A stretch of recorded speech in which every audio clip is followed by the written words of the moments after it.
Сегодня мы поговорим о проблемах, которые возникают, если называть аллергией не аллергические заболевания, с комментарием врача-аллерголога. Для начала подпишись на канал, нажми на колокольчик и в конце поставь лайк, так больше людей увидит это видео. Спасибо, друзья, за вашу поддержку и спонсорство. Наша команда очень вам благодарна. Все варианты помощи в описании. Ну, тогда начнем. Какие проблемы возникают, если называть аллергией не аллергические заболевания?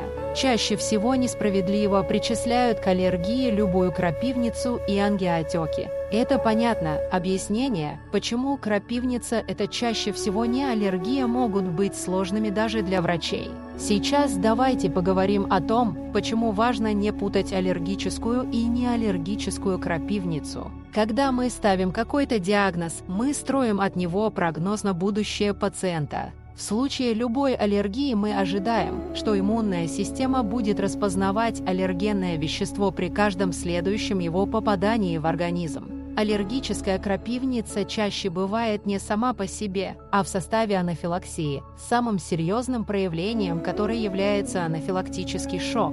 Ставя такой диагноз, мы обязательно должны обсудить с пациентом наличие или отсутствие риска тяжелой, теоретически опасной для жизни реакции и меры, как этот риск минимизировать и как действовать, если реакция произошла.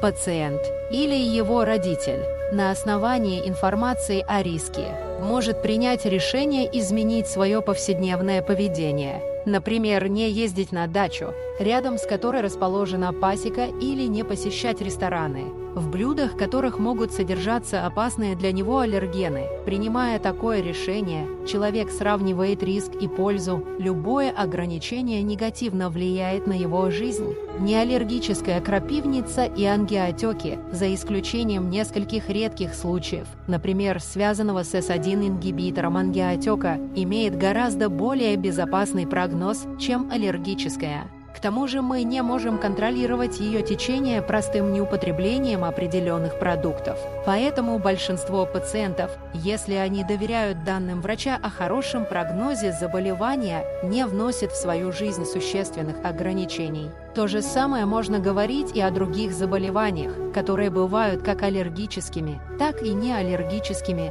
хроническом рините, астме, атопическом дерматите, неблагоприятных реакциях на лекарства.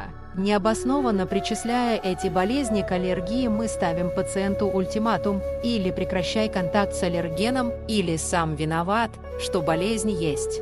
В том числе поэтому пациенты аллерголога часто жалуются на то, что их преследует страх случайно нарушить запрет, или они обвиняют себя в слабости и недостаточно строгом выполнении рекомендаций.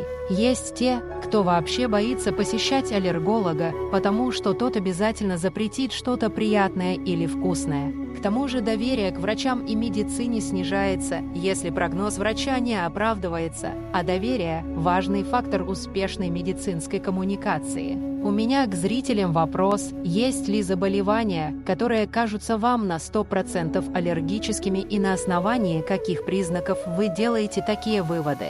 На основании ваших ответов и выстроим диалог. И еще больше информации вы можете найти на нашем канале по различным медицинским направлениям и с советами практикующих врачей, которые могут вам быть полезны. Отправляйте пост друзьям, родным и близким. Эта информация будет всегда актуальна. Будьте внимательны к своему здоровью и не забывайте вовремя проходить контрольные исследования, если это требуется. Обращайтесь за помощью к грамотному специалисту и никакого самолечения. На этом все. Здоровья и удачи вам, друзья!